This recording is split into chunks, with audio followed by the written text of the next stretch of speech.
Good afternoon, ladies and gentlemen. Shalom, I'm David Mencer, Israeli government spokesman for the National Public Diplomacy Directorate in the Office of the Prime Minister on this Thursday, the 28th of November, day 419 of the October 7th war. Just a couple of quick points from me and then straight to your questions. Please put your questions in the chat together with your news outlet. As you know, the ceasefire agreement in Lebanon came into effect yesterday morning. Allow me to share with you some additional details released from last night. From Israel's perspective, we have made clear our desire for this cessation of hostilities to prevail.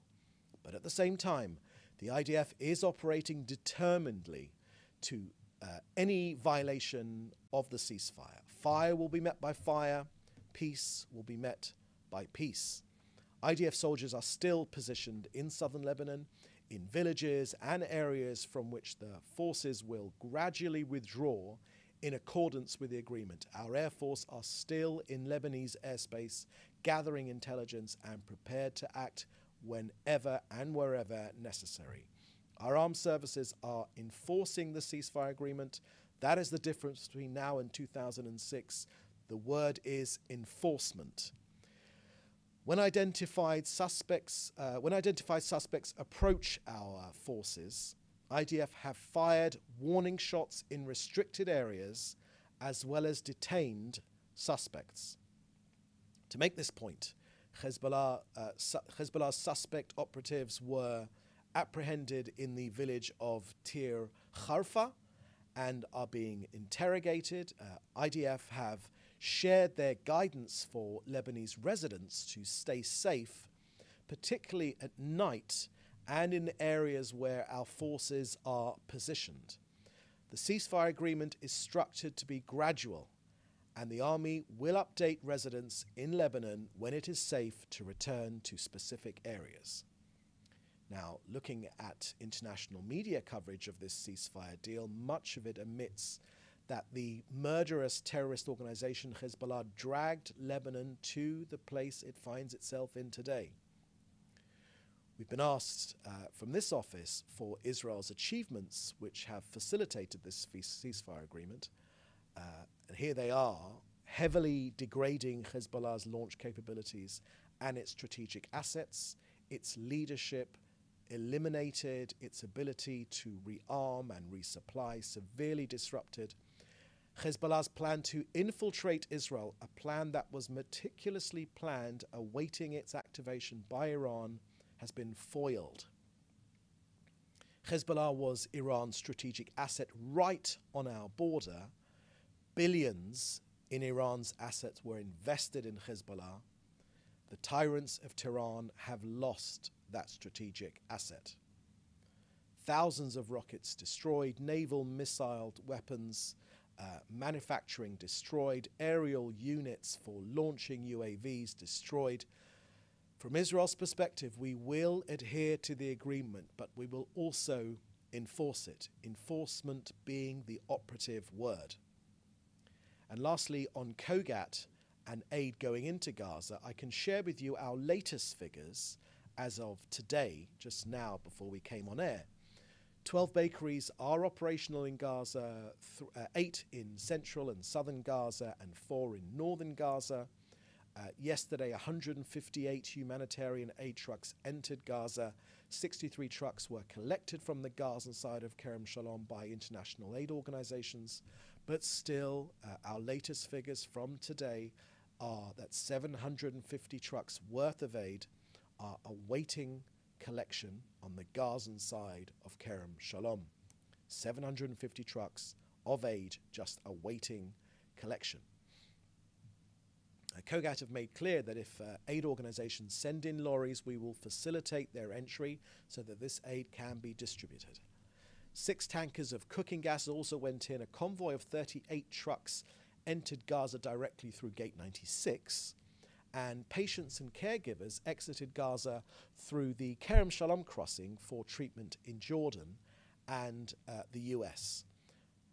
Just a reminder, an update, in recent months, 862 patients and their companions have gone through Kerem Shalom, through the crossing there, onto Jordan, Romania, the USA, UAE, and other countries. And I wanted to take this opportunity on behalf of Israel to thank the Hashemite Kingdom of Jordan and the USA for spearheading this vital humanitarian operation.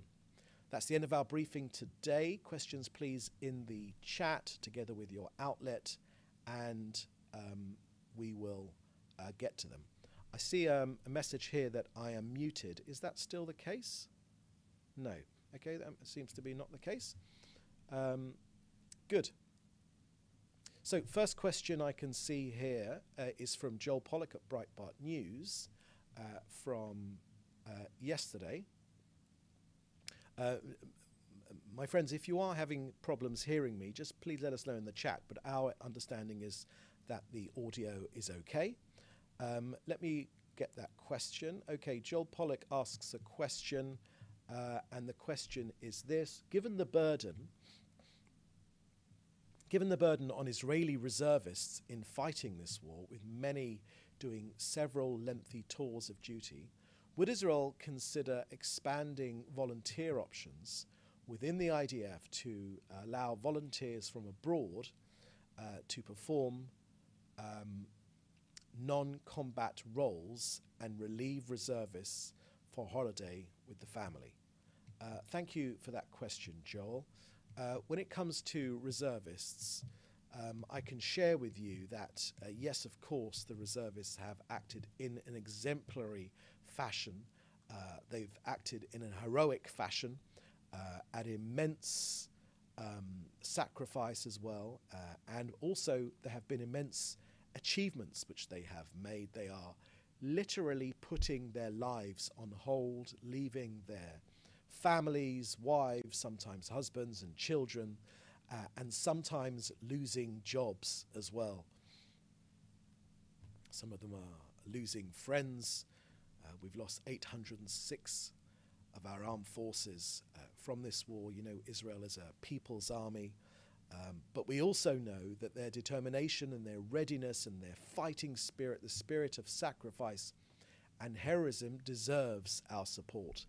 The Prime Minister's made this clear. They support us so much, with so much sacrifice on behalf of the country, that the Prime Minister has made clear that he wishes to pay them back. I can tell you now that the government is preparing a national plan to support the reservists and especially their families. Their sacrifice and heroism, and that of the regular army as well, who are the foundation to ensuring our future and our country. And to your second point about volunteers from abroad, there are in Israel's history many stories of volunteers coming to support Israel in its time of need. There is a long tradition of that. They are legends, some of these stories, and even today they are legends still, people that have answered the call and come to volunteer here in Israel. There are many existing of these programs, but I will certainly pass your comments on to the IDF and also the government as well, so they can be shared and looked into. Second question from Joel Pollack at Breitbart News. Today is Thanksgiving in the US, the second Thanksgiving in a row which there is a truce or ceasefire in Israel in some fashion. Does Israel have a Thanksgiving message to offer? Thank you for that opportunity, Joel. Let me wish all of our American watchers, and also let me wish the people of the United States of America and the government of the United States of America a happy Thanksgiving. I know it is a tradition in the US to say what we are thankful for, and while I am not a US citizen, let me say on behalf of the State of Israel what we are thankful for. We are very grateful for the ironclad commitment and friendship and union with the United States of America. They have stood by our side in difficult times and in good times, none more so than in the last 419 days.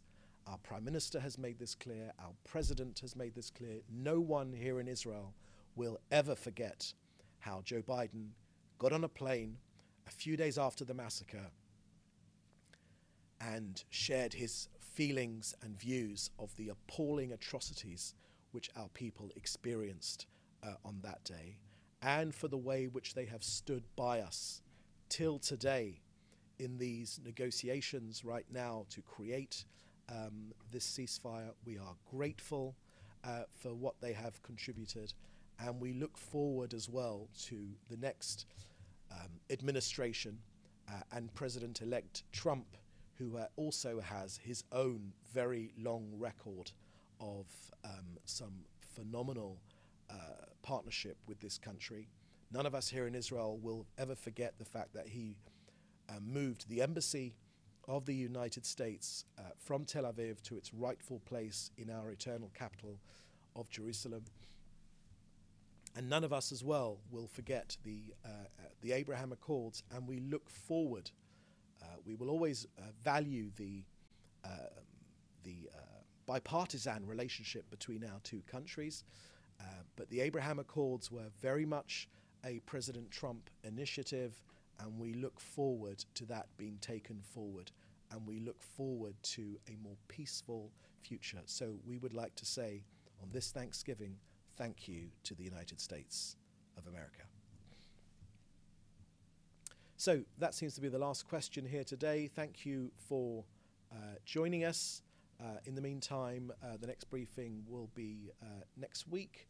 In the meantime, you can contact us in the usual way for interview or for comment. And in the meantime, please do stay safe, and happy Thanksgiving to our viewers in the States. Thank you. Bye-bye.